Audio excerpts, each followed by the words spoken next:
Assalamualaikum warahmatullahi wabarakatuh. Terima kasih atas kesempatannya. Kami dari kelompok 7 akan menjelaskan artikel yang berjudul Avoiding China is Capital Market, Evidence from Hong Kong, Listed Red Chips and Pink Chips. Sebelumnya saya akan memperkenalkan anggota dari kelompok 7, yaitu yang pertama ada saya sendiri, Andinita Fitria dengan NIM 177. Yang kedua ada Twin Kametza dengan NIM 219. Selanjutnya ada Nindya Putri dengan NIM 296. Selanjutnya ada Putri Ayu dengan NIM 299. Dan yang terakhir Fajar Siddiq dengan NIM 309. Terima kasih atas kesempatannya. Saya Andinita Fitria dengan NIM 177 akan menjelaskan latar belakang Avoiding China's Capital Market, Evidence from Hong Kong Listed Red Chips and Pink Chips oleh penulis Wei Xijia, Grace Pownal, dan Jingran Zhao. Pada pasar saham Republik Rakyat Tiongkok yang terdiri dari Bursa Efek Shanghai dan Shenzhen adalah yang terbesar kedua di dunia. Di belakang hanya Bursa Saham New York di pasar saham Amerika Serikat, America Stock Exchange, dan National Association of Securities Dealers Automated Quotation System. Namun, ratusan perusahaan publik Cina, beberapa di antaranya perusahaan besar milik negara atau BUMN, tidak terdaftar di bursa saham dalam negeri mereka, tetapi hanya terdaftar di luar negeri. Sebagian besar perusahaan ekspatriat dengan operasi Cina ini diatur sebagai perusahaan lepas dan terdaftar di Bursa Efek Hong Kong atau HKSE. Jika mereka BUMN, mereka disebut Red Chips, dan jika bukan BUMN, disebut Pink Chips. Perusahaan Cina yang mencari daftar bursa saham baik di dalam maupun luar negeri tunduk pada persetujuan pemerintah yang diperlukan untuk terdaftar. Hampir 900 perusahaan saat ini sedang menunggu persetujuan pemerintah untuk go public, dan ratusan lainnya mungkin memilih untuk tidak mengajukan persetujuan karena kecilnya kemungkinan untuk berhasil. Oleh karena itu, Red Chips dan Pink Chips mungkin merupakan perusahaan yang telah ditolak pemerintah Cina untuk listing di bursa saham domestik atau asing. Atau mereka mungkin perusahaan yang tidak sesuai dengan profil perusahaan yang telah memperoleh persetujuan pencatatan dan karena itu tidak repot-repot melamar. Dalam kedua kasus, Red Chip dan Pink Chip mungkin informatif tentang kriteria yang digunakan pemerintah untuk memilih perusahaan untuk di pasar modal Cina. Baik, terima kasih atas kesempatannya. Saya Twin Kametza Azila dengan NIM 20193112119. Di sini saya akan menjelaskan apa tujuan dari penelitian ini. Jadi, tujuan dari makalah ini adalah untuk mengeksplorasi masalah yang timbul mengapa begitu banyak perusahaan Cina menghindari listing di Cina. Ratusan perusahaan yang didirikan di Cina telah mengorganisasi diri mereka sendiri sebagai perusahaan luar negeri yang terdaftar di Bursa Efek Hong Kong. Perusahaan ini disebut Red Chips jika mereka adalah badan usaha milik negara atau BUMN, dan Pink Chips jika mereka bukan milik negara atau non-BUMN. Untuk mengkaji alasan dibalik keputusan listing Pink Chips dan Red Chips, maka kami membandingkan karakteristik Red Chips atau Pink Chips dengan BUMN atau non-BUMN yang terdaftar di bursa saham Cina. Terima kasih atas kesempatannya. Nama saya Putri Ayu Lagung Imanda dengan NIM 2019310299 akan melanjutkan presentasi dari rekan saya. Saya akan membahas tentang implikasi praktik pada artikel A. Pada implikasi praktik artikel A, terdapat hasil koefisien proksi kinerja dalam kombinasi dengan interaksi antara keterhubungan politik dan kinerja yang menunjukkan bahwa untuk BUMN, profitabilitas tidak terkait dengan kemungkinan yang terdaftar di Cina. Hasilnya diperumit oleh multikolinearitas di antara variabel penjelas, tetapi kuat di seluruh spesifikasi termasuk analisis yang menggunakan faktor utama yang mendasari variabel penjelas dan konsisten dengan hasil univarian.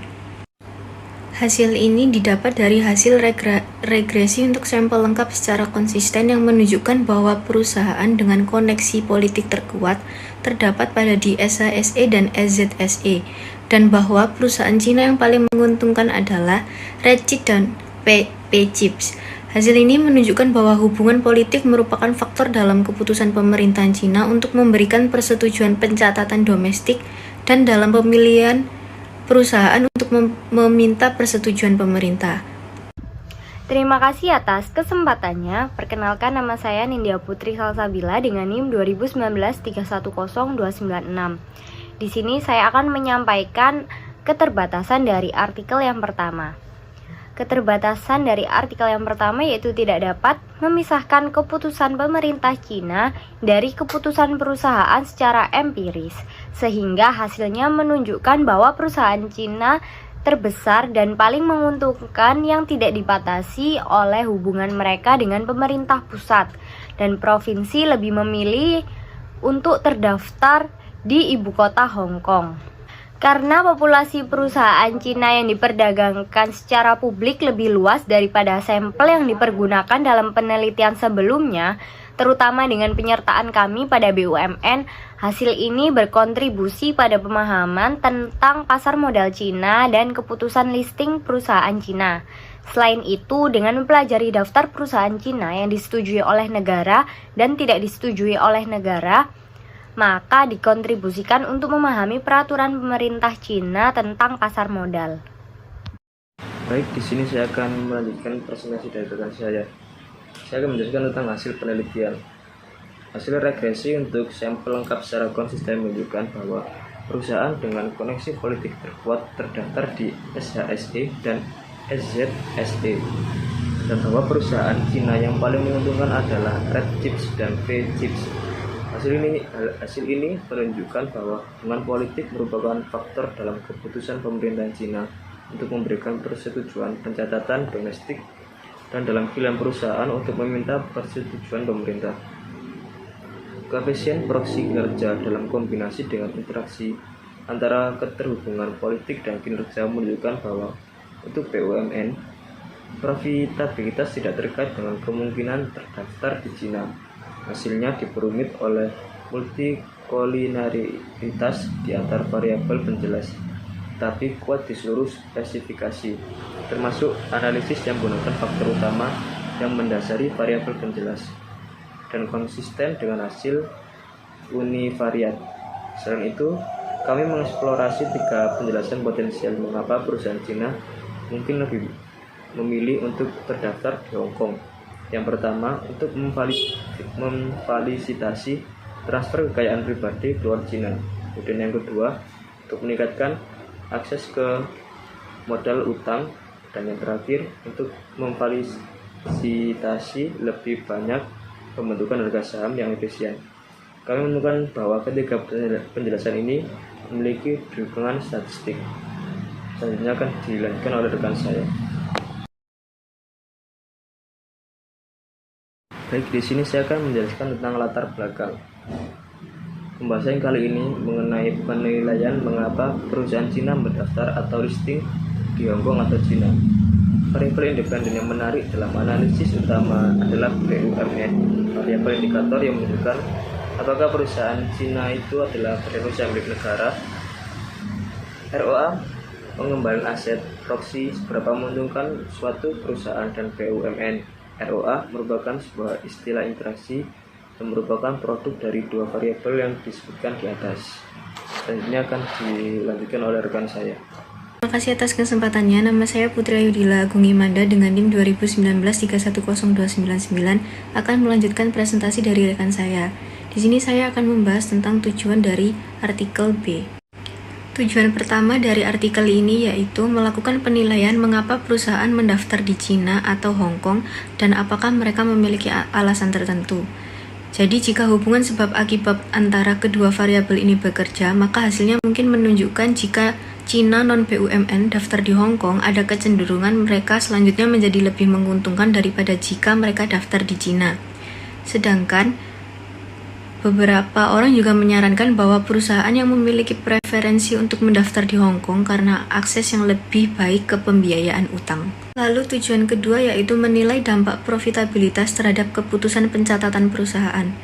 Jadi penulis berpendapat bahwa perusahaan dapat memilih untuk mendaftar listing di Hong Kong karena pasar Hong Kong lebih efisien dan lebih berkembang. Sedangkan Apakah masuk akal bahwa terdapat di pasar seperti ini meningkatkan peluang investasi perusahaan? Jika demikian, maka peluang investasi yang lebih besar akan meningkatkan prospek pertumbuhan ex ante dan kemungkinan profitabilitas masa depan yang diharapkan akan terjamin. Lalu tujuan ketiga yaitu ada memperhatikan bagaimana ROA dibangun dan membahas faktor-faktor lain yang mungkin menjadi proksi ROA selanjutnya. Dan tujuan terakhir yaitu mencari alasan mengapa profitabilitas BUMN tampaknya memiliki dampak terbatas pada pilihan listingnya. Terima kasih presentasi dari saya, selanjutnya akan dilanjutkan oleh rekan saya. Pada artikel yang kedua, saya akan menjelaskan mengenai implikasi praktik. Dalam penelitian ini, implikasi praktiknya yaitu proksi untuk profitabilitas, ROA, dan perusahaan dapat memilih untuk mendaftar di Hong Kong karena pasar Hong Kong lebih efisien dan lebih berkembang. Baik, selanjutnya saya akan menjelaskan tentang keterbatasan. Jadi keterbatasan dalam penelitian ini yaitu berkisar pada pengamatan bahwa BUMN ini sering memiliki tujuan yang tidak secara eksklusif terkait dengan memaksimalkan keuntungan yang diharapkan. Misalnya, dalam literatur yang melihat pasar campuran dan BUMN sering memodelkan sebagai keinginan untuk memaksimalkan tujuan lain seperti kesejahteraan total, baik secara eksklusif atau bersama dengan profitabilitas. Selain itu, dalam kasus di mana tujuan BUMN ini tidak sepenuhnya dimotivasi oleh memaksimalkan keuntungan, jadi solusi optimal untuk BUMN mungkin dengan menetapkan harga secara eceran untuk barang dan jasa yang lebih rendah dari harga yang akan ditetapkan oleh perusahaan yang memaksimalkan keuntungan. Baik, di sini saya akan menjelaskan hasil penelitian. Makalah ini umumnya menemukan hasil sebagai berikut. Yang pertama, BUMN Cina yang dikategorikan sebagai red chip jika mereka listing di Hong Kong, menunjukkan kemungkinan yang lebih besar untuk listing di Cina. Yang kedua, perusahaan non-BUMN Cina dikategorikan sebagai P-chip jika mereka memilih untuk mencatatkan saham di Hong Kong. Semakin besar kemungkinannya untuk mendaftar di Hong Kong, semakin menguntungkan mereka. Dan yang terakhir, profitabilitas memiliki dampak terbatas pada keputusan pencatatan saham BUMN Cina. Makalah ini juga menyajikan beberapa kesimpulan menarik berdasarkan hasil tambahan. Dalam pembahasan ini, perusahaan mendaftar di Cina sebagian karena koneksi politik yang lebih baik, sementara perusahaan mendaftar di Hong Kong karena alasan yang berkaitan dengan peningkatan efisiensi harga saham, peningkatan akses ke pembiayaan utang, dan memungkinkan pemilik untuk mentransfer kekayaan mereka dengan lebih mudah.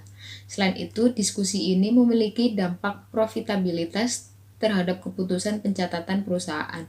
Secara khusus membahas bagaimana ROA dibangun dan membahas faktor-faktor lain yang memungkinkan menjadi proksi ROA.